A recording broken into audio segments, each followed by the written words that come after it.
I encourage everyone to give a shout out to our wonderful interpreters tonight. We're very happy to be able to be creating a space that is very inclusive for all of our members. Um, so today is our spring membership meeting, and I'm going to share just a little bit of intro for folks. Um, I'll go over our agenda. So this is our welcome. We're going to hear some member stories um, for co-op models for community needs. We're going to hear some financial updates on our budget from our executive director, Esteban Kelly. We're going to have some program updates from a few different staff members, including myself. Um, and we'll have a little bit of a break because we know that everyone will need a little bit of time just to take a little bit of break. And then we're going to get into some breakout room discussions. We're going to be talking about the Federation's 5-year strategic priorities and have some time for everyone to be in smaller groups and talk with each other. And then we're going to close out the meeting. So just a reminder, the agenda, everyone should have a copy of it. I think there are links being shared in the chat. And please feel free to use the chat for any questions that you may have. So as we get started in this space, I just wanted to take a moment. If you can see it behind me, there's a big 20 because this year, 2024, is the Federation's 20th anniversary. We're so excited to be sharing this milestone with all of you. And we want to know, are other people in an anniversary year? We're going to be doing a lot of celebration at our worker co-op conference in September, and we want to make sure we're celebrating, especially, together as a federation, our 20th anniversary, and also other people's anniversaries. I know that this is a big year. I think it's 45 years for Shared Capital Cooperative. I made a list that I of course can't get to right now. I know Lift Economy, Wood Belly Pizza, Works Printing Co-op. They're all at 10 years. I know the Interpreters Co-op of Madison. I'm going to slow down because I'm saying a lot of names. Is celebrating 15 years. Union Cab of Madison is celebrating 45 years. There's a lot to celebrate. So, celebrate any big milestones that you have had at your organization in the chat, and especially if you're in an anniversary year. One more thing is that as we're celebrating, it's also a year where we're doing the Worker Co-op awards. And we want to know, who are the stand-up cooperators in your neck of the woods? What co-ops are making big moves and transforming in your industry? The nominations for the Worker Co-op Awards are open. You will have gotten information about that in your member packet. So please help us to identify the most deserving and outstanding co-ops and cooperators. Those nominations will be open until June 7th. And with that, that's all from me for now. I will pass over to our membership director, Tamina.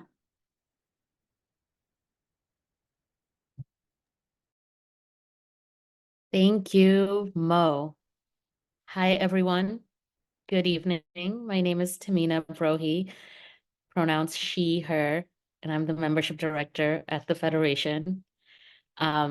It's good to see, I was going to say familiar faces, but I think everybody's feeling shy and off camera.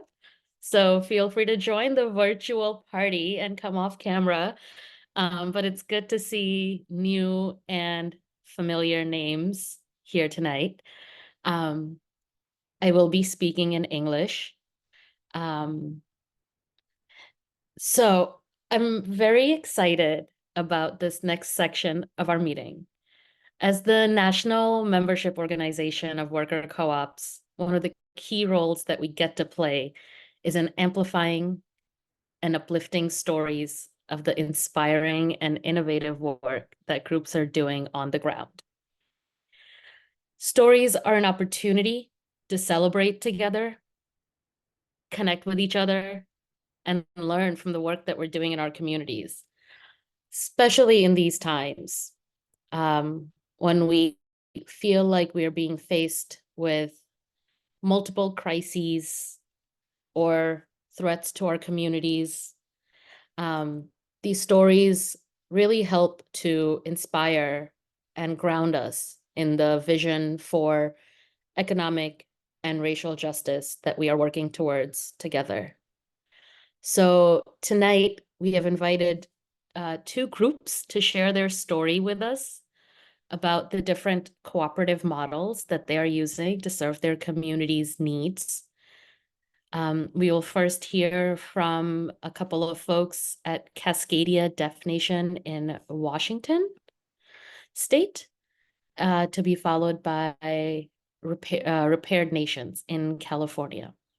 So to start, I will pass it to Ashanti and Ray from Cascadia Deaf Nation. We're so excited to have you here.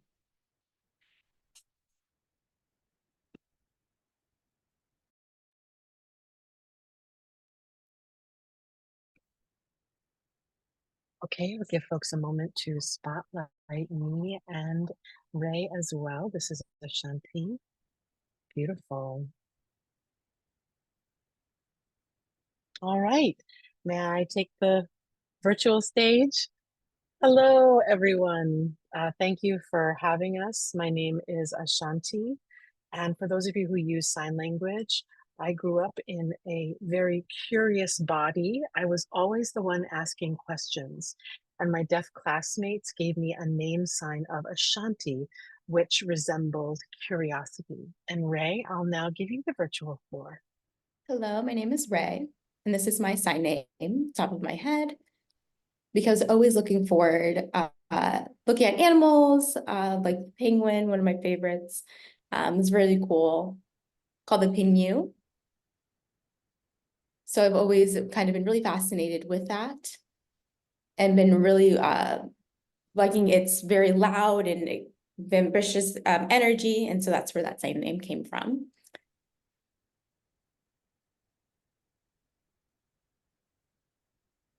This is now Ashanti signing.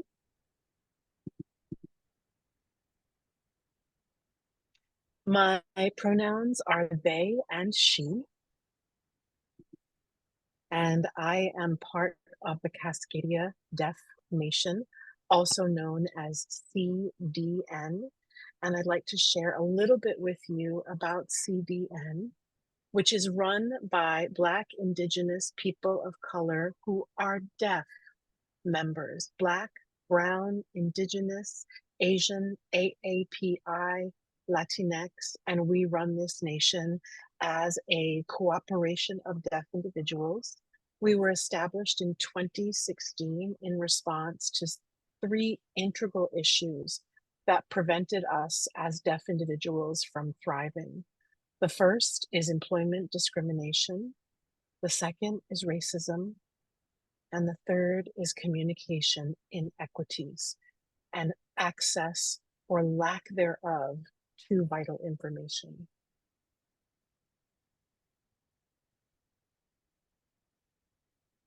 If you look at the slide on the screen, you will see the concept of a ride. And what that means for us are the core values that Cascadia Deaf Nation carries throughout all of our missions. One of them being mindfulness, another prioritizing transformative justice, a third is stewardship. And those three integral pillars remind us to focus on being mindful that everyone is on a journey. And their journey is their gift, their talent, and to recognize and accept those as they are. We also recognize individuals as whole persons, and we recognize that the system in the United States and Canada is not designed to benefit us as BIPOC deaf individuals.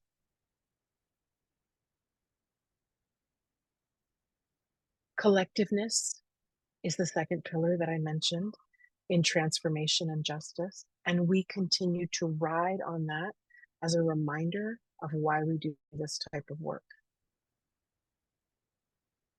Painful growth is real. I remember between 2017 and 2018, our team grew exponentially, but most of the people did not seem to understand why Cascadia Deaf Nation valued community first as a benefit. And we pride ourselves as a workers' co-op because individuals who work and members who co-own CDN have the power to let us know where we should pivot and or journey in response to current situations. Social services were not meeting the needs of BIPOC deaf individuals, and we came up with either suggestions and or new creations of service provision. And 2 years ago, we created care support services where we had a pilot phase started and will end in approximately a year. We will be sharing case studies and are excited to do so because this aftercare support taught us an immense amount of what we receive as clients from service providers is something that we continue to do the labor for, rather than the labor being provided in community. We're looking to funders to give more money for folks who need housing, employment, and other things to allow for them to thrive as BIPOC deaf individuals.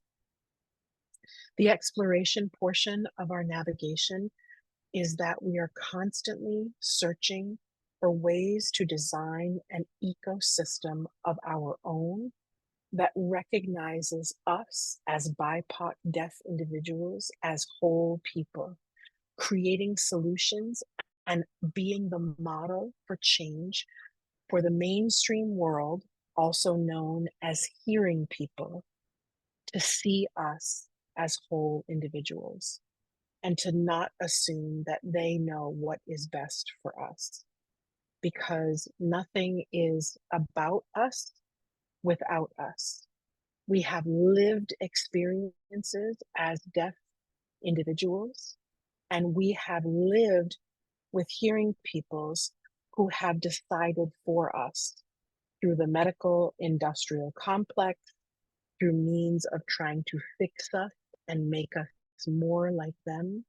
And we want to 100% live in our language and our culture so that we are not colonized by hearing individuals. We push towards wealth, and right now, the deaf communities in general, both BIPOC deaf communities and non-BIPOC deaf communities, already have social wealth that is unfortunately inaccessible. There's no sharing and dissemination of information because community wealth has yet to be developed by deaf individuals in an asset model. We want to connect and carry to the next generation, especially our BIPOC deaf youth, so that they're social and community capital. And when I say deaf, I don't mean just deaf individuals. I mean deaf blind, deaf disabled, deaf neurodivergent, late deafened, hard of hearing individuals need to have the tools and the wisdom from us as their BIPOC deaf elders to have the ability to thrive so that those tools can continue to pass from generation to generation and they can lead.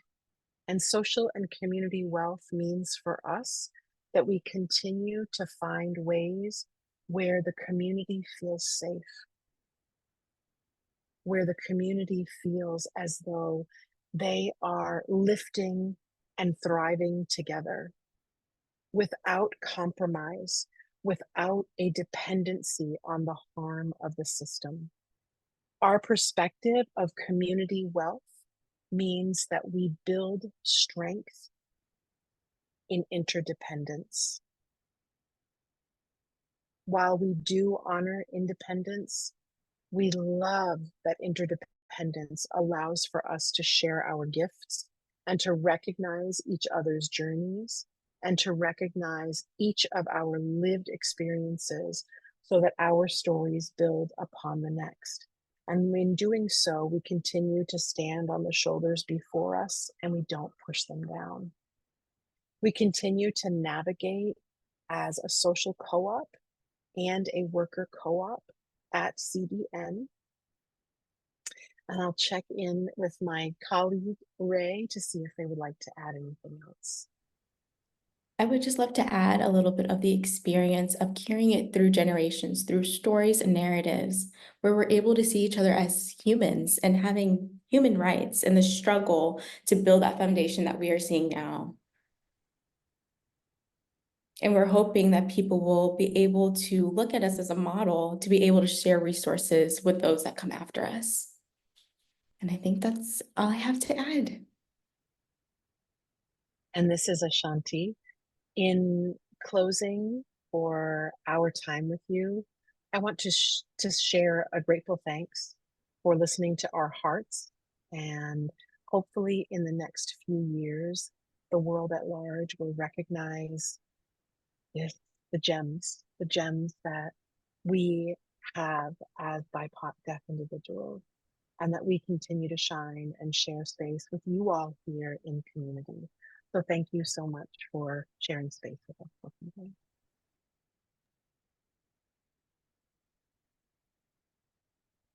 Hi, everyone. Tamina here again. I'll be speaking in English. Thank you so much, Ashanti and Ray, for gracing us with your presence and sharing your stories with us. We hope to hear from you again and to create spaces where we can share our stories and learn from your stories and what y'all are doing at Cascadia Deaf Nation. With that, I'm going to pass the mic to another inspiring group in our membership, Repaired Nations, based in California, who's going to share a little bit about their story with us, and particularly the work that they're doing with the multi-stakeholder cooperative model. So with that, I will pass the mic to Gregory Jackson. Welcome, Gregory. Thank you, Tim. Thank you. I'm also here with Mia, who will be sharing some about one of the multi-stakeholder co-ops we've been developing. I'm happy to be here, grateful and honored. I'll get started by saying since 2017, Repaired Nations has been working towards creating redress for historic colonization and oppression, seeking to support a cooperative effort with the understanding and belief that democratic decision-making and enterprise is the way that we can dismantle what was put in before we got here. Right now, we express our purpose as being a Pan-African network of support and resources that catalyzes the growth of cooperative ventures for a thriving and resilient future. We've been doing a lot of ecosystem building for the past few years. And so that includes programming like a yearly Collective Courage book club, going through the book by Dr. Jessica Gordon-Nimhard, which talks about the history of cooperatives, mutual aid, and collectives in the Black community since the 1700s to the present, letting our folks know that this is actually part of us and not a foreign thing. And then inviting folks to come to workshops. We're having one sort of after this meeting on capital accounts, inviting them to engage in technical assistance. We've supported about 30 projects over the course of our last 5 years. And we also have a conference that we've been doing nearly every year since 2019 when we went to Ghana for the first time during the year of return. During COVID, it was virtual, but since last year, we've engaged in person, seeking to build relationships that could then blossom into something more, potentially like democratic and cooperative efforts like across the waters. The cooperatives that we'll share about today are Okanda, which I'll let Mia talk more about. I will also talk about a new emerging and a couple emerging projects that we've been working on, RTG, or Revitalizing the Ghetto, and One Africa. So I'll pass it over to Mia so she can share. Hi, good afternoon, and thank you for having me. My name is Mia Jackson, and I am with the Okanda Cooperative. Okanda Cooperative actually developed out of the 2019 Ghana conference that Repaired Nations held. And we really developed a love and desire to own land, and as a way to not only culturally stay together, but also as a way of resilience. And so Okanda, basically, its principles are about cultural unity, resilience, and it's a community of artists, activists, makers, builders, and meditators. And so Okanda began organizing to purchase land, originally thinking about, the continent, but settling to try to do something in Oakland, something that each of the collective members had an issue with, which is a rooted place to live so they could be stable and a place to do business. Because as a small business owner, one of the biggest challenges is finding affordable space.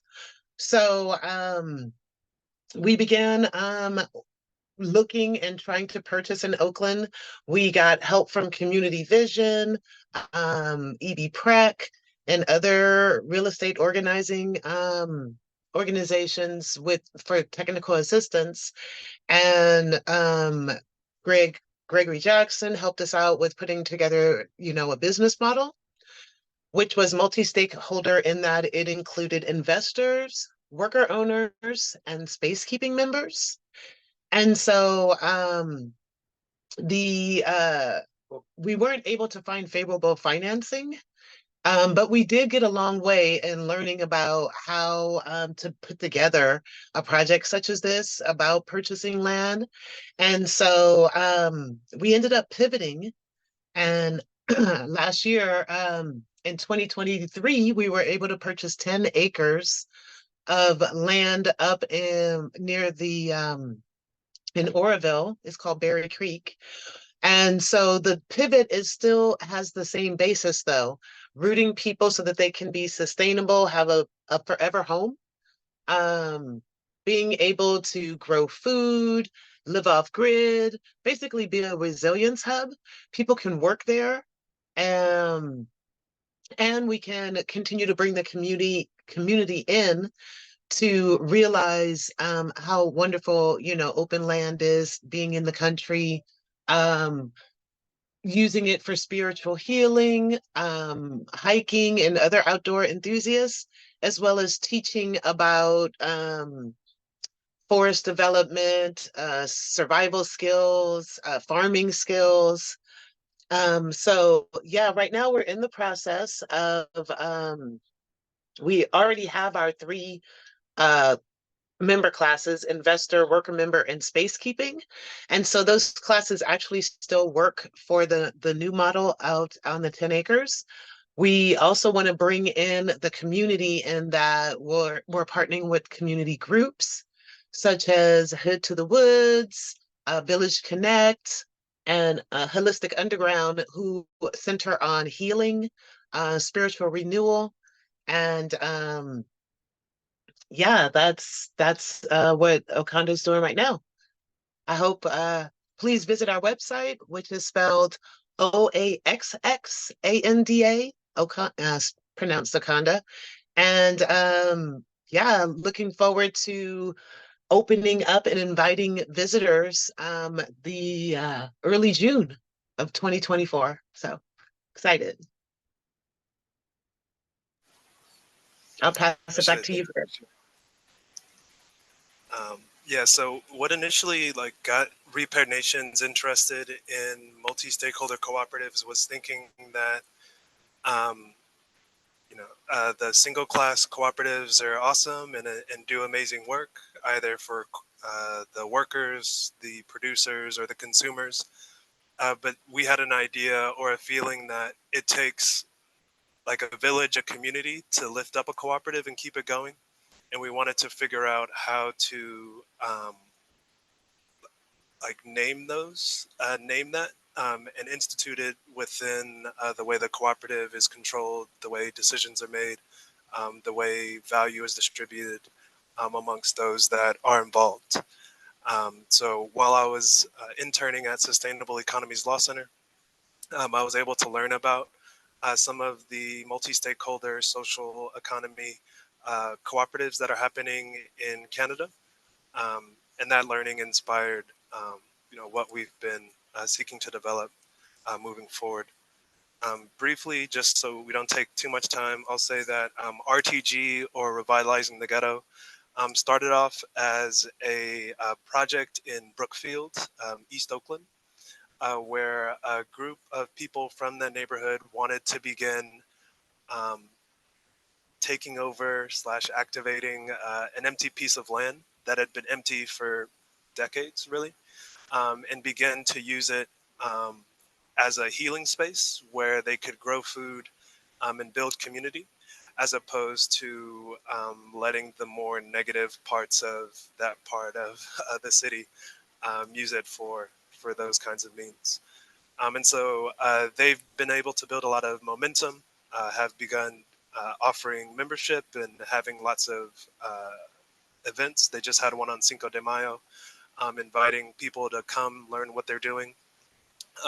Unfortunately, they've recently learned that there was a developer who's starting to work with the city, though there hasn't been much of a public process around that. And so they've been kind of adjusting their approach to educate the residents on what's going on, surveying to get their opinions on what they believe should be happening at that lot, and interfacing with the city to make sure that um, if they are intent on having this developer there, that they actually um, pursue the needs of the people.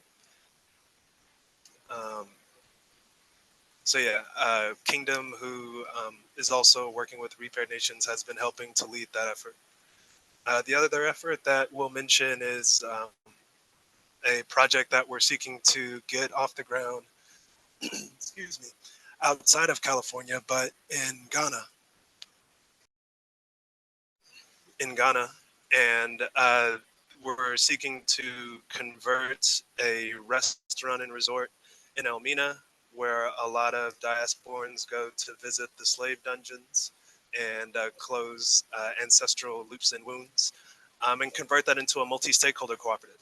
And being in mind that oftentimes in Ghana and many parts of Africa, those who are from the land are given jobs that aren't really living wage. So wanting to make sure that one, the project has living wage for the workers, they're able to receive some of the value they help create by stewarding the space, as well as bringing in investors um, and um, and visitors into the model where there's a mix of ways that each of those different classes can help make decisions and share in the value of what's being created. So yeah, thank you all for listening. Um, and feel free to visit our website, repairednations.coop, or if you want any clarifying questions, info@repairednations.coop is where you can reach us and send that information. Thank you.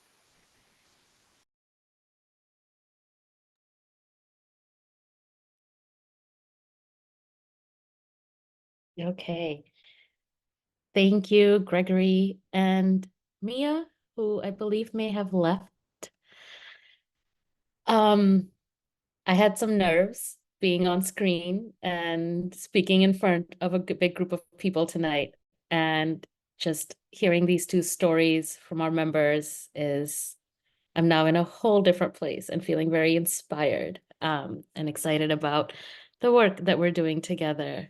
So I just want to give us all a moment to just absorb all that inspiration and hard work and intentional work that's happening in our communities um, for this vision of economic and racial justice.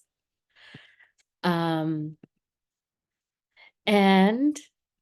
with that, I will now transition us to the next section of our meeting, which is an update, a financial update by Esteban Kelly, the Federation's Executive Director. Thanks, Tamina, and I'll give you a moment to get the slides going. Actually, while we pull that up, hi everyone.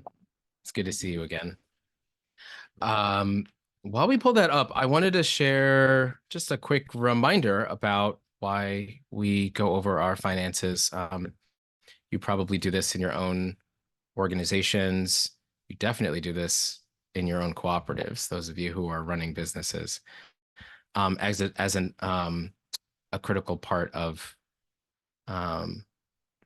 sharing information and transparency and making sure that all of the members in your organizations and businesses have a sense of the health and the sustainability and the snapshot and position financially of your businesses and organizations, and also of what's to come and what kind of considerations you have when you're thinking about the future. There's ideas for programs or services or benefits, often for the members in your own co-ops.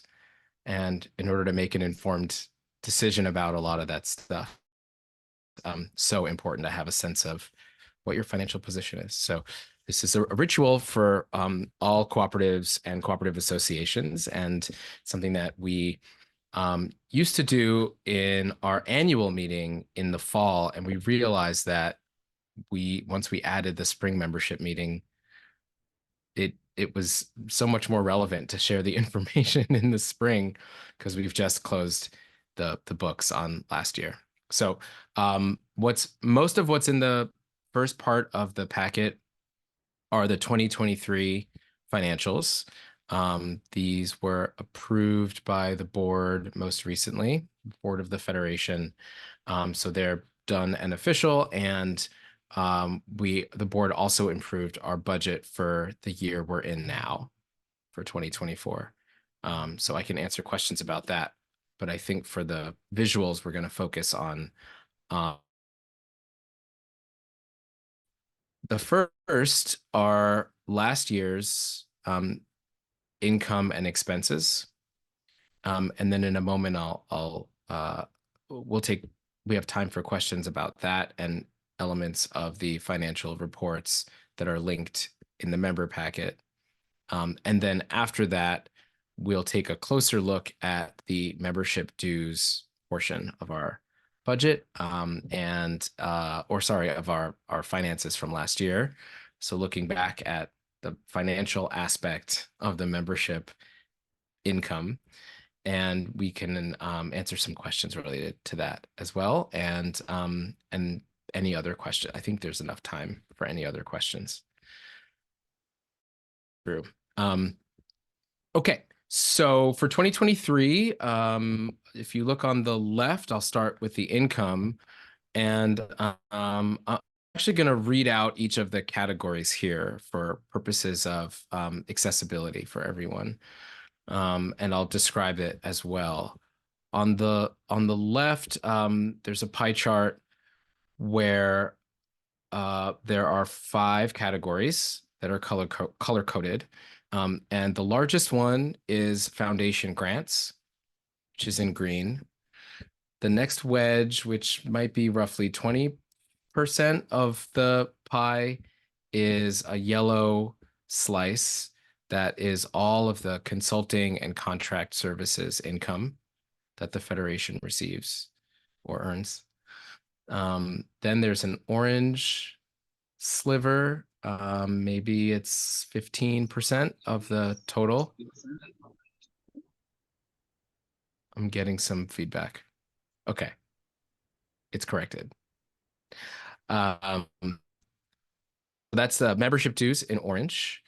And then our member services and programs income, including registration and for educational events and some of the technical assistance that doesn't land in the contract services, and income from our worker benefits program admin fees and things like that.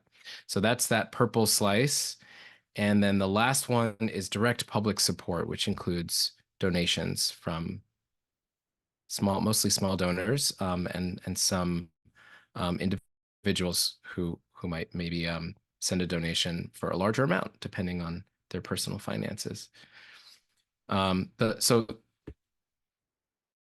total for our income last year was $1 million and just over $1,400,000.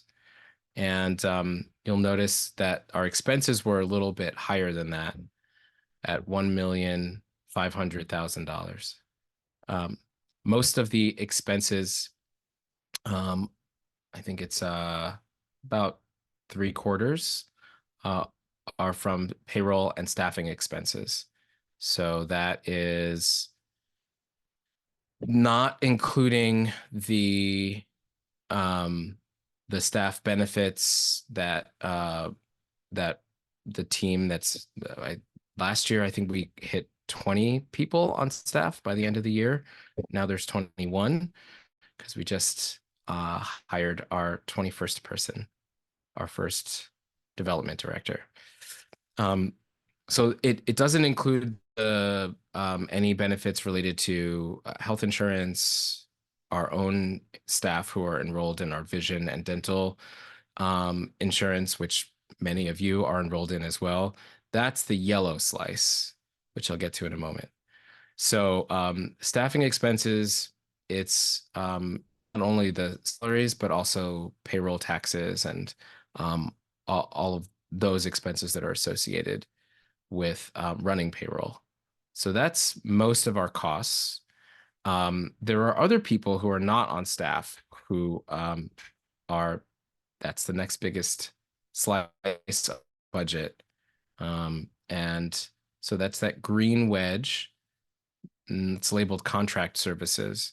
And it sort of ranges from things like paying for accounting and bookkeeping to sometimes working with technical assistance providers, peer advisors. We might pay them, and then they do services to members and other people who are requesting support. And sometimes it's working with consultants. We've just gone through a lot of organizational development recently, so we've recently started working a little bit with consultants to help us manage the process of growing so much over the last several years. So that's all in that green line, or that green pie slice. Staff benefits, I mentioned what that is. That's about, what is that? Maybe like a 1/6 or a 1/7 of the total pie. And the last three are all smaller slices.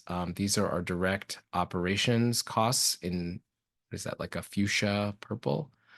Then there's a dark orange, which is our travel and meeting expenses. And that very smallest slice, which is a lavender slice, is facility and equipment. And I think that includes technology. No, that might be in operations. Things like the Zoom software we're using right now. So facilities and equipment would be rentals and parking and some of the hardware, but maybe not the software. that we use. One of the things for those of you who got a chance to review or are currently following along in the financial statements themselves, the main thing to notice is that it's interesting. It seems like we ended the year with a net income last year of about $50,000 on our statement of activity.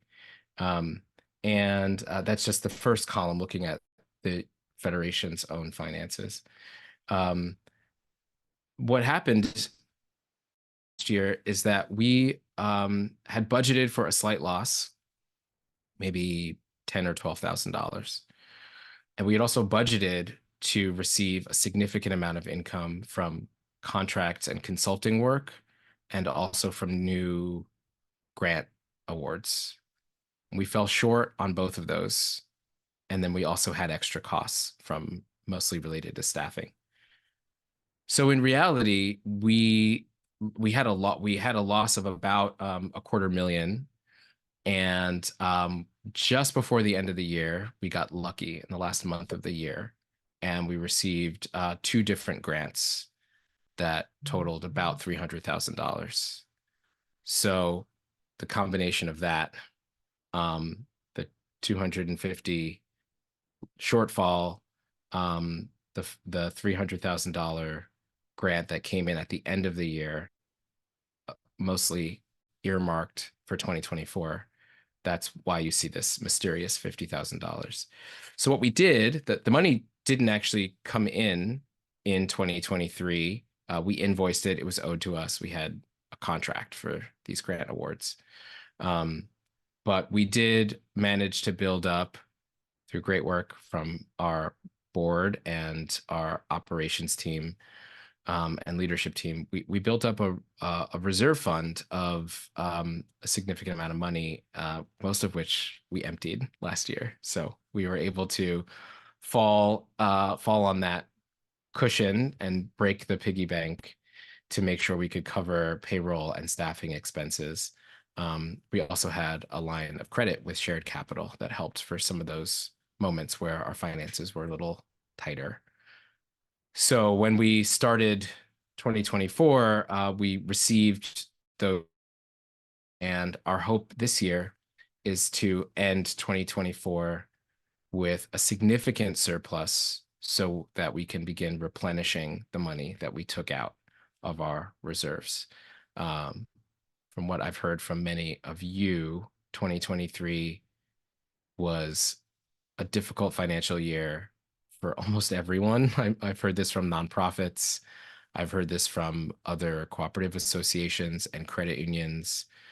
I've heard it from cooperative mutuals, mutual insurance companies, and definitely from many cooperative businesses. So we were not alone. We're all in that together. But 2024 is looking a lot better. I'm going to pause there and see if there are questions. Are we receiving those in the chat? Is that what we're doing? Yes, this Okay. is Nina. If there are questions, please drop them in the chat. And Esteban, right now, there are none. Okay. All right.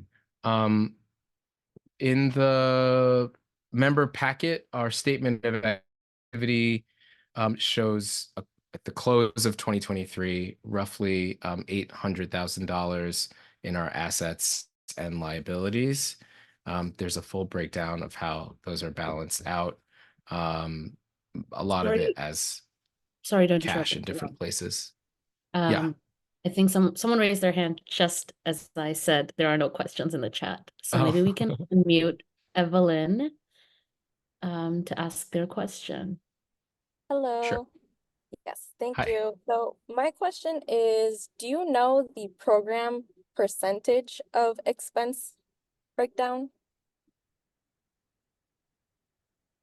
The percent, yes. Do you mean within our programs? Yeah, because like what I see, I feel like it's mainly like the admin expense, you know how it's like admin, program, and fundraising, like the general functional categories. Uh-huh. So just like an idea of like how much is spent program wise. Because right now it looks like it's all on admin and payroll, the benefits and everything. So do you know like the program percentage breakdown? Yeah, it got a little choppy at the end, but I think I caught the question, which was that right now, the pie charts and the financial reports reflect the expenses around direct operational costs, travel, facilities, all the people who do the work, whether they're contractors or staff, and the cost of having those people. But this is not a breakdown of what does it cost to do certain programs, right? So that's a great question. Most of our programs, the cost of them are the people. We have separate reporting that we do with the board that reflects the breakdown of direct expenses, how much of the Zoom line or whatever other costs we have, design costs, that we do is recognized by Co-op Clinic versus our national conference versus our worker benefits program, right? So what we do with our budgeting is we create, we actually have started over the last several years doing a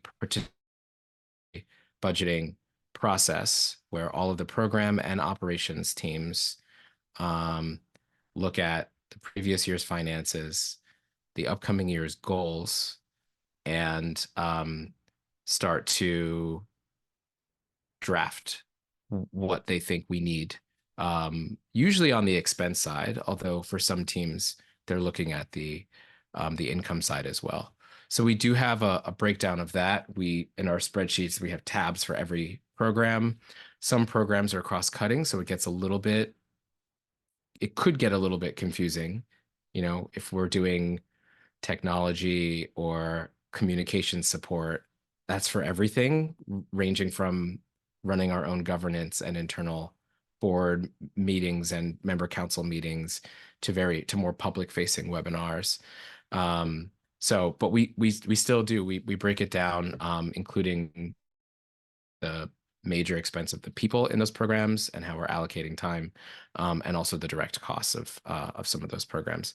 And then we compile all of that, and each of those tabs feed into a main tab that has the total budget with all of the detail fed in from each of those programs. And that's ultimately what is adopted by the board overall.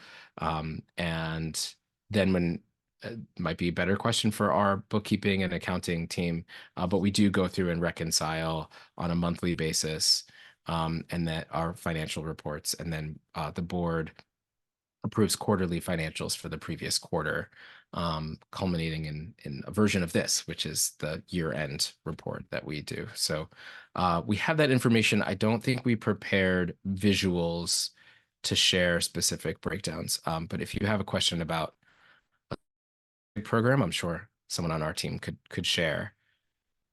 As you can see, though, mostly it's most of our expenses are just people. I will say that unlike 2024, last year, because we didn't produce the worker co-op conference, we only do that in even numbered years. That's a big program and expense, and the kind of costs that we're going to see this upcoming year related to the deposits for the space and insurance and interpretation and childcare and everything else. That's not reflected in the reports that you're looking at from last year. But maybe that's a good transition to the 2024 budget. I'll share a couple of highlights about that, and then I think we just have a couple minutes to glance at the membership dues from last year. So this year's budget, we had a total revenue projected, right? This is our budget of just under $2 million. It's $1,950,000 and some change. And that breaks down across all of the same major categories that we've used in the past. And similarly, I think the pie charts are a similar reflection of what the budget is for this year. It's just that it's a bigger pie. So our expenses, our total expenses, we're looking at similar costs of 1,940 something thousand for the expenses. And again, we're hoping that we do better than we projected so that we can end the year with more than our projected $15,000 net income, because we do have a piggy bank that needs some refilling. So that's the 2024 budget.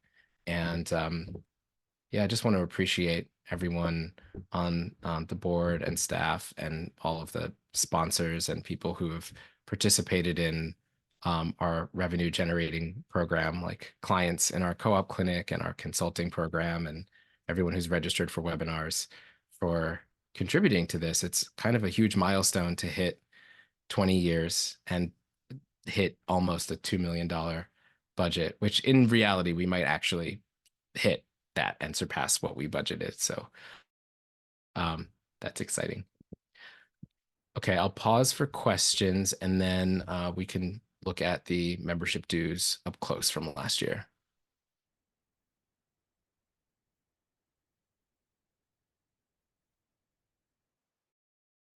All right. Can our screen share friend bring us to slide 11?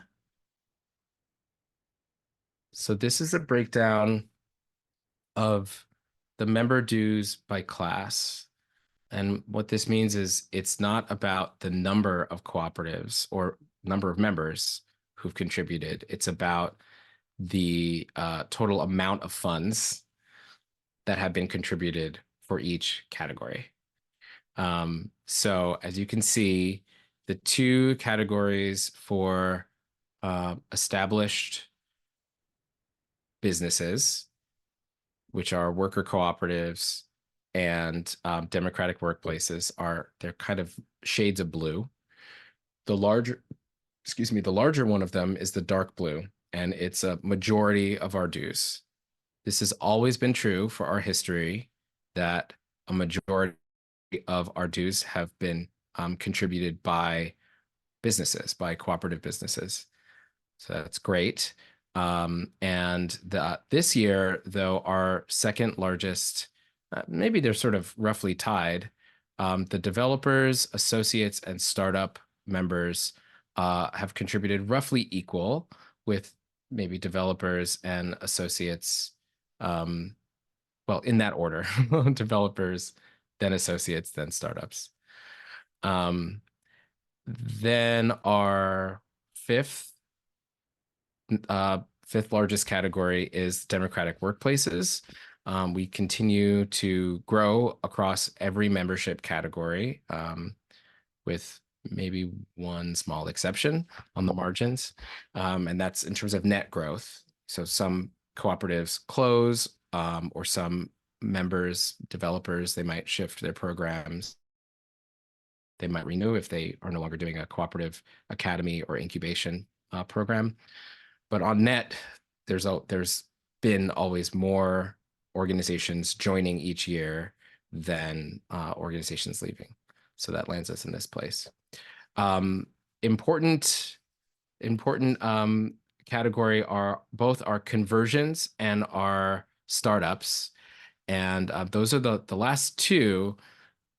Historically, we've received a lot of new members in those categories, but there's a lot of volatility, because if they join as startups, they either reclassify and become a democratic workplace or a worker cooperative, so they disappear from that category, or the project doesn't work. The business plan wasn't solid, or it fizzles out. And so sometimes they a year or two and then leave.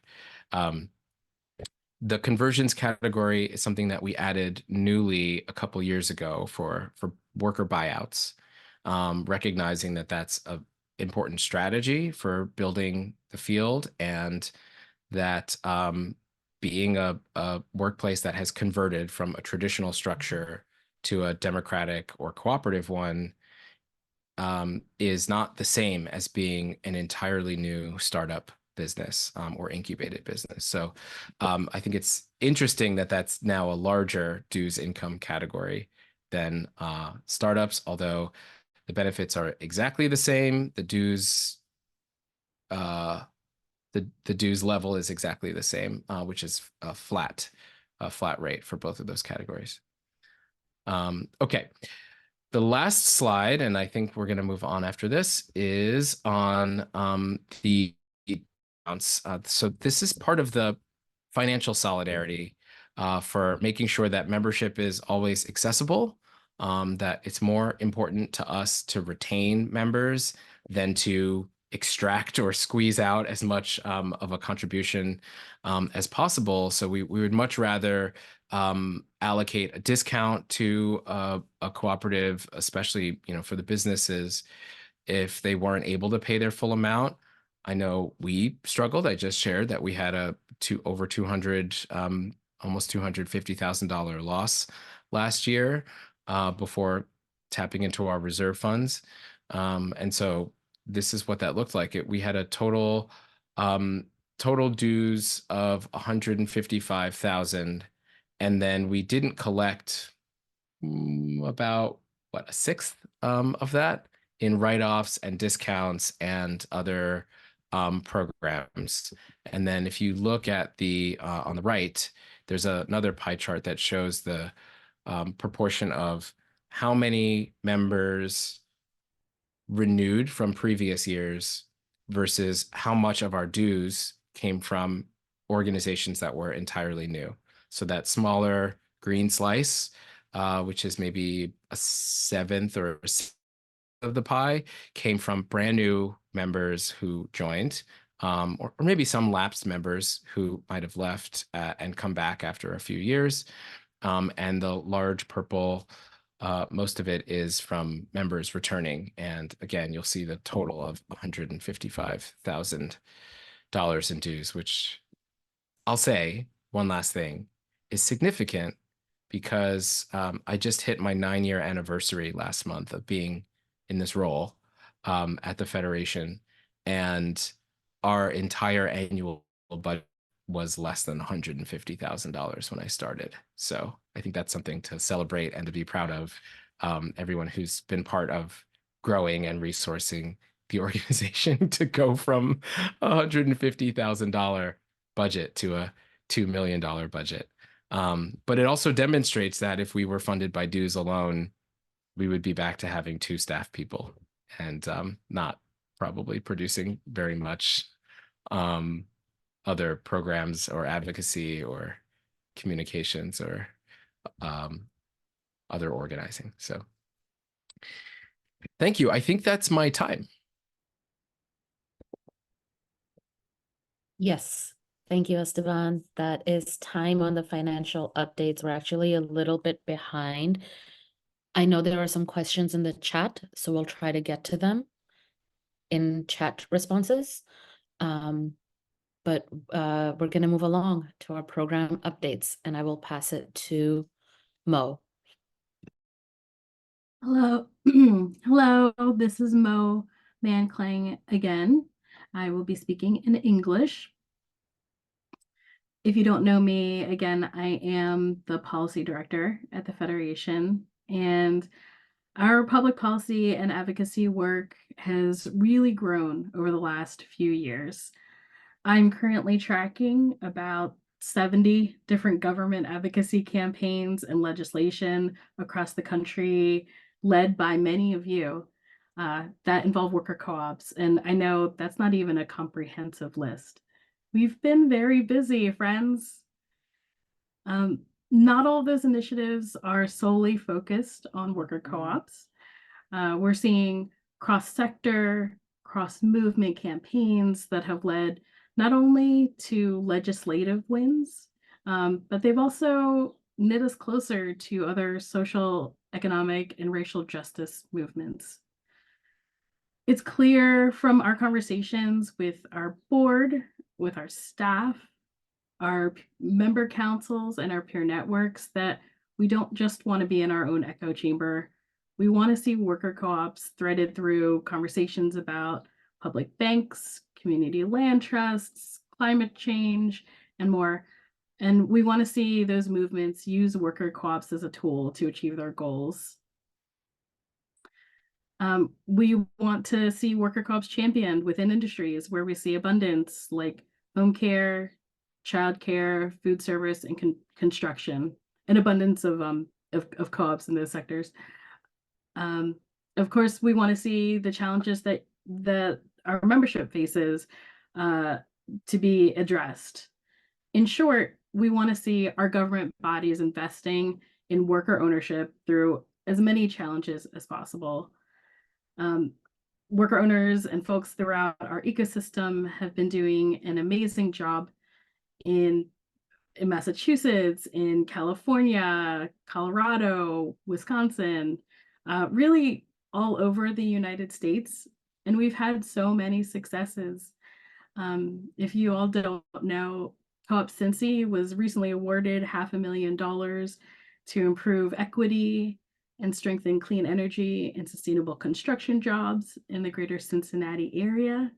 Shout out to Co-op Cincy. We advocated and won a seat at the table for worker ownership in the CHIPS and Science Act. That is a federal level bill. And because of that, the Industrial Commons received $15 million to develop their North Carolina textile innovation and sustainability project, and with the possibility of receiving up to $160 million over the next 10 years. We also just introduced the National Worker Co-op Development and Support Act in the House of Representatives. This is the first legislation that focuses solely on worker co-ops. And all of those things happened because of strong advocacy, and we only know what to advocate for if we hear from you. So we know that capacity is limited. We know not everyone is able to attend council meetings or devote a lot of time to this work. So we're introducing our advocacy survey to better understand how to best engage with you and prioritize the work as we continue to be your advocate federally, at the state level, and locally in your towns and cities. You can take the survey right now. I think a link will be in the chat. I will also be showing up in our councils and our peer network spaces to encourage participation. You'll also be receiving information about this via email. That's the slide. Thank you. I encourage all of you to share this with the rest of your teams. We really want to hear from you.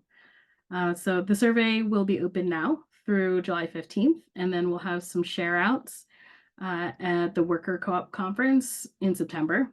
I think probably we might be a little bit behind time, but if you want to drop questions in the chat, you can, or you can feel free to reach out to me anytime at policy@usworker.coop. That's it for me. I will hand off to Maureen to talk about our co-op clinic.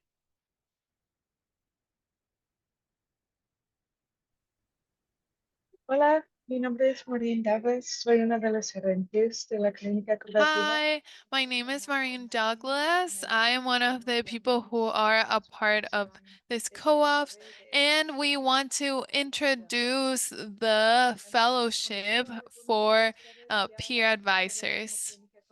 We have some people that have worked practicing and providing technical assistance for different co-ops, helping provide different status and policies for the co-ops, developing different systems.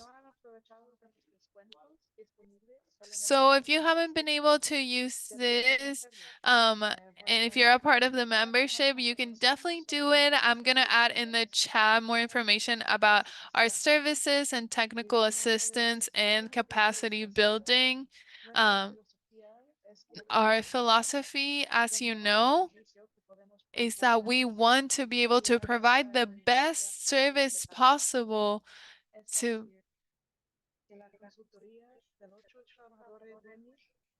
for worker co-ops. Are the best support that you can have is your life experience and what you do. Working in the same industry and knowing them well, being an immigrant, it will help us deepen our counsel. And as you see here on the screen, we have launched a new program to have peer advisor fellows to amplify, or we are really excited to have these leaders, Latinx people, Black people, immigrants who are coming together monthly to get skilled up as peer advisors.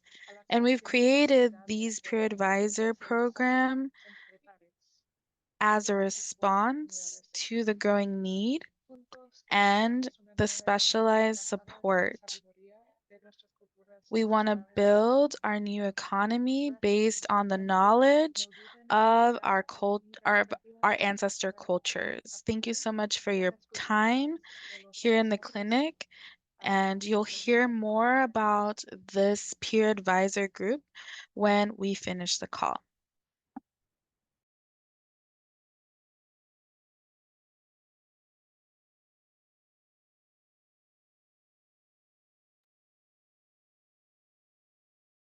Hola a todos. Okay, hi everybody. My name is Raquel Navarro. I am your communications director for the Federation. I'm really excited to announce that as of now, the nominations for our board of directors it's open. And to give you a little bit of context, every year we invite cooperative people to share their leadership and experience on our board to guide the direction of this national movement, as well as to provide information around our personal work and service that our cooperatives offer. And it's really important, but it's not important or it's a requirement for you to have previous board experience to join our board. And serving on this board is a real opportunity to learn and gain more skills and be able to collaborate with other co-op people around the country, and also be able to share and learn and implement your own learnings and experience within your co-op. So if you're managing finance, or if you're managing different co-op systems around governance, we would love to have you on our board. If you're really excited about creating regional ecosystems, we want you on our board as well. If you have lived experience as a worker owner who identifies as immigrant, as Black, as Indigenous, we would love to have you on our board, and each person in this movement has something to contribute.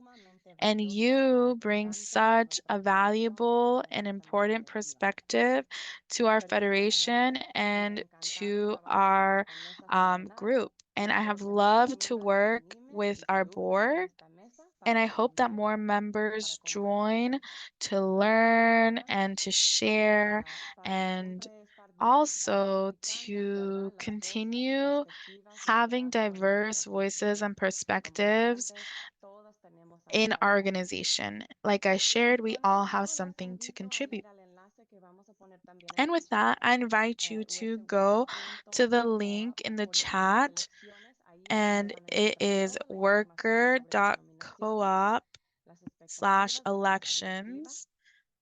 And there you will see more information, and you will also see the form to nominate yourself or to recommend a fellow member for our board of directors.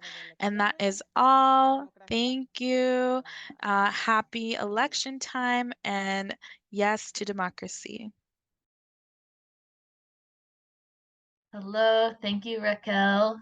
This is Maddie. I will be speaking in English. Hi, everybody. My name is Maddie Tatterka, and I am the Worker Benefits Program Manager here at the USFWC. Nice to see a lot of you again. Nice to see some folks for the first time. And I'm here with a really exciting announcement. So a big part of my work is to hear from our members, you all, about what kinds of worker benefits you need support with. And since I started working here 4.5 years ago, I've been hearing about the need for solid retirement benefits for workers in our worker cooperatives and across our membership. And this was made even clearer to us in our most recent membership experience survey, which many of you participated in. Retirement benefits were at the top of the list of requested support. So today, I'm very excited to announce we are launching our partnership with Just Futures Retirement Plans. Just Futures is a new company that is creating retirement plans that promote a regenerative economy while helping workers invest for their futures. They have a unique movement ownership structure that creates accountability within the movement. And we partnered with them because of their expertise, their transparency, their movement alignment, and their ability to tailor offerings to meet the diverse needs of USFWC members. So shortly in the chat, we'll be sharing a link to an info packet about Just Futures and our partnership, as well as a link to a webinar that we're having with Just Futures in July. And we're really excited that Just Futures has created a really generous discount for our members with some of the fees that are involved in having a retirement account, and also reducing the fees of starting up a retirement account to as low as $0, depending on the type of product you pick from them. So I'm really, really excited to be announcing this. And I hope that you all will come out to this webinar to learn more about what we are able to offer with these wonderful partners. So thank you.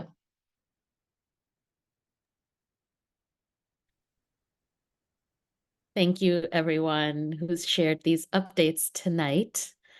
We're going to go into a short break. We did share a lot of information. So before we go into the break, I want to recap that we started with some amazing, inspiring stories from Cascadia Deaf Nation and Repaired Nations. Then we heard about the policy, we heard about the finances of the Federation. Mo Manklang shared the policy priority survey. We shared the launch of our co-op clinic fellowship, prioritizing peer advisors of BIPOC peer advisors. We opened board nominations for this year, and I hope that's inspiring folks, and that you're self-nominating or thinking of people to nominate. That would be great for our board. And lastly, we heard a very, very exciting announcement from Maddie about a retirement benefits offering. And there's more information on that in the member packet, and some links have been dropped in the chat. And on that note, we will take a 10-minute break, grab some water, stretch, take care of yourself, and we will see you back at 6:35 Eastern.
So today we are really excited to have the opportunity to gather together with our members.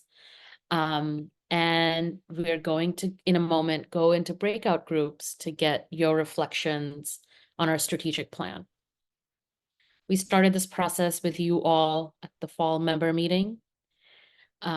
We similarly did breakout groups and got input from folks about our strategic priority areas. And we went back as staff and board and started fleshing out the details of our plan. Shortly, we will go into breakout groups to have a dialogue about some key areas of the Federation's priority areas for the next 5 years. But before we do that, I'd like to ground us in, screen share could go one slide back for a moment. Thank you. Before we do that, I'd like to ground us in what we are talking about when we say strategic priorities or strategic planning and why this conversation is important.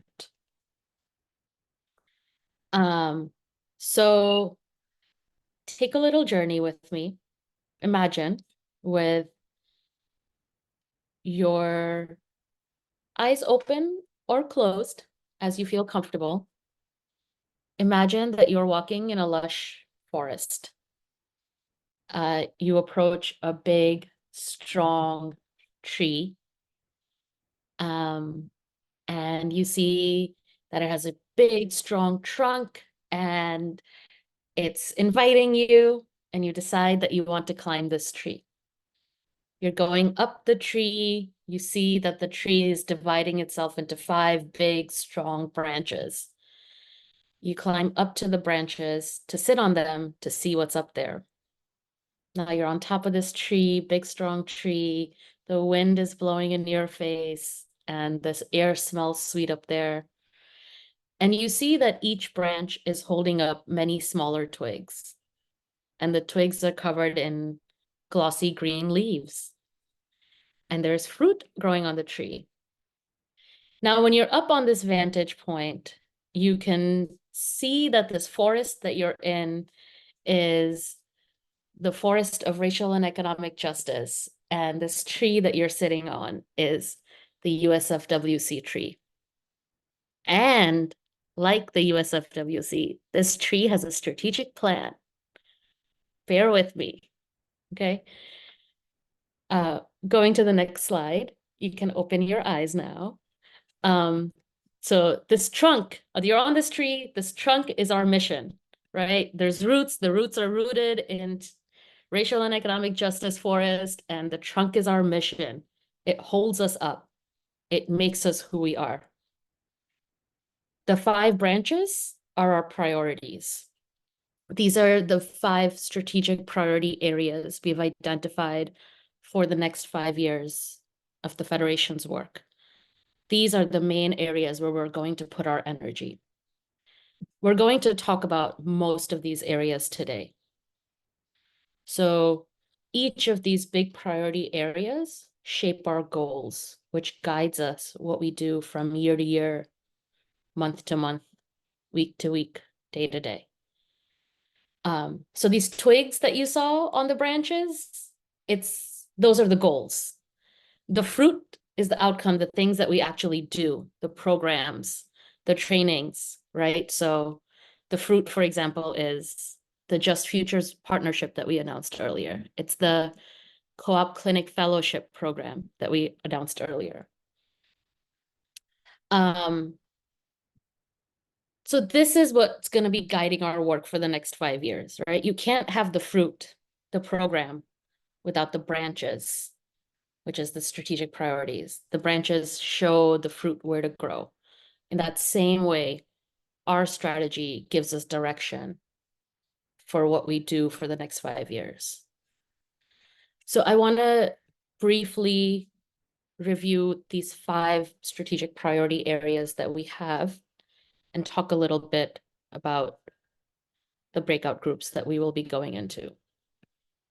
You can see on this image that there are 5 areas. There is unlock quality benefits, grow our organization sustainably, build a bench of leaders, demonstrate the power of worker ownership, and set standards for the worker co-op field. Pausing for interpretation. Today, we are going to talk about 4 of these areas. Grow our organization sustainably is a more internal area. We're talking about our internal strategies for making sure that the organization that we're growing, the investments that we're making into our organization are sustainable for the coming years. And where we really want input from members is in the 5 other areas. So I will give a brief overview of each of these areas so that it helps you decide, gives you some context for where you're going. Don't overthink it. Your contribution is valuable no matter where you go. Unlock quality benefits. It's about learning what is a high quality job for our members and what benefits they need to achieve those high quality jobs. Build a bench of leaders is about how we do leadership development. Who has a voice in our community? Who is telling the stories? What are the needs in different co-op communities for leadership development?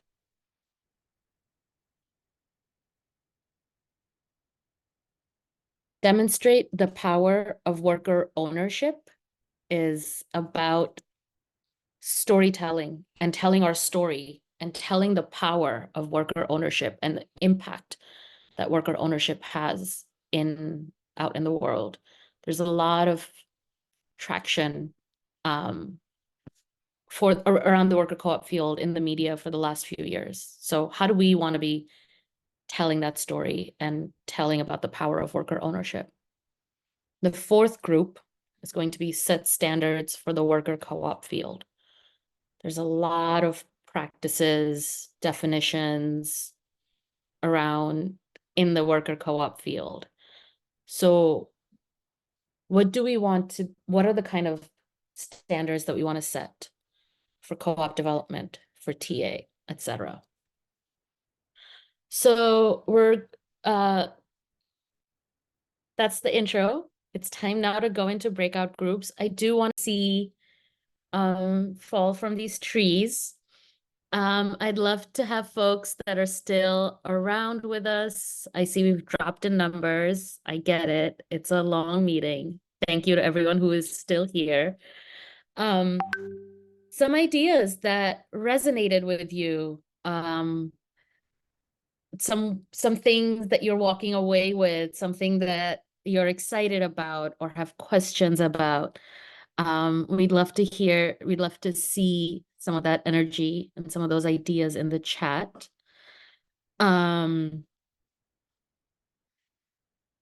So I'm going to start wrapping us up as folks are typing in the chat. We will share the notes in English and Spanish as a follow-up to the email, the notes for the breakout groups.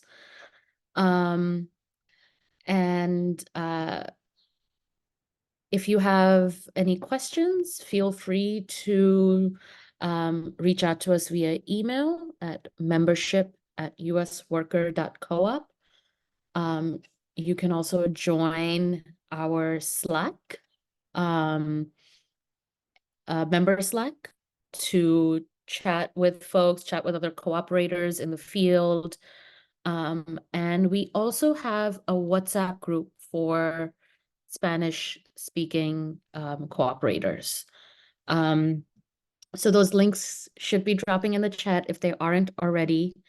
And yeah, the link that is usworker.coop/connect will take you to our Slack, our WhatsApp, and other channels to connect with us on.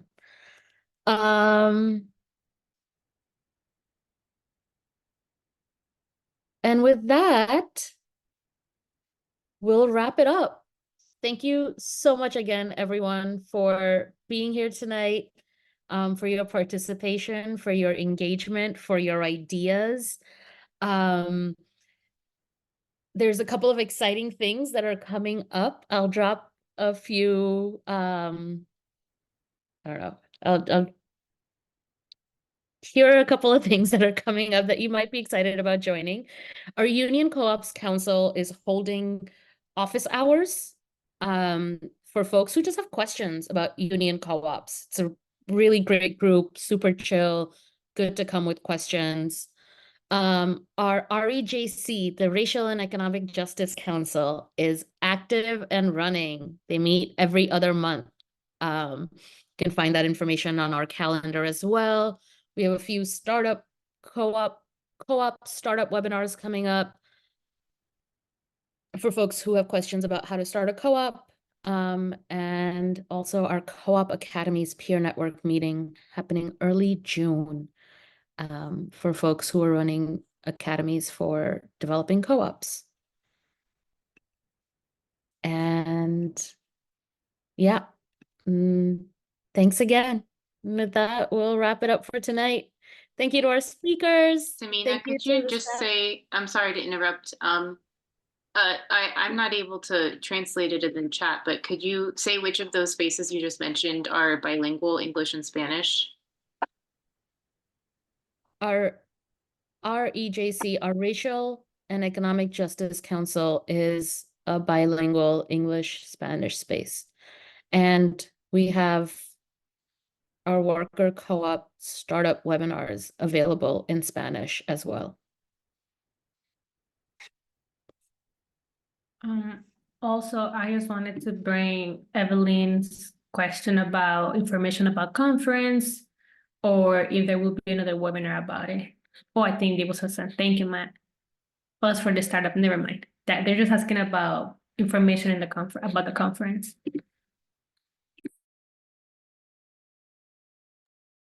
Yeah, I can address that for sure. This is Theodora. I am the event coordinator. I'm sorry, I've been pinning people all night, so I can't pin myself right now because I'm speaking, but just imagine, you know. So I'm the main source for information about the conference is our conference website, which is conference at it's www.conference.coop. So it's just conference.coop. It is bilingual. It has some information right now up in English and Spanish.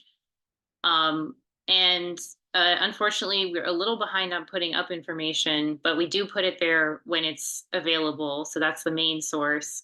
If you have a specific question about the conference, the email to reach out to is conference@usworker.coop, and I can put that in the chat.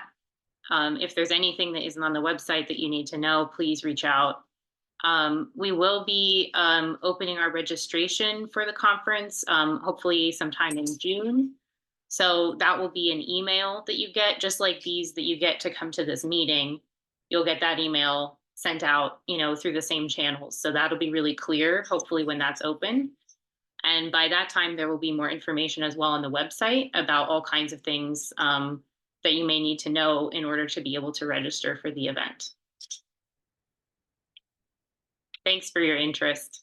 I'm really excited. Yes, Mo and Theodora are our dream team heading up conference planning. Thanks, everyone. Thanks for being here. Have a great night.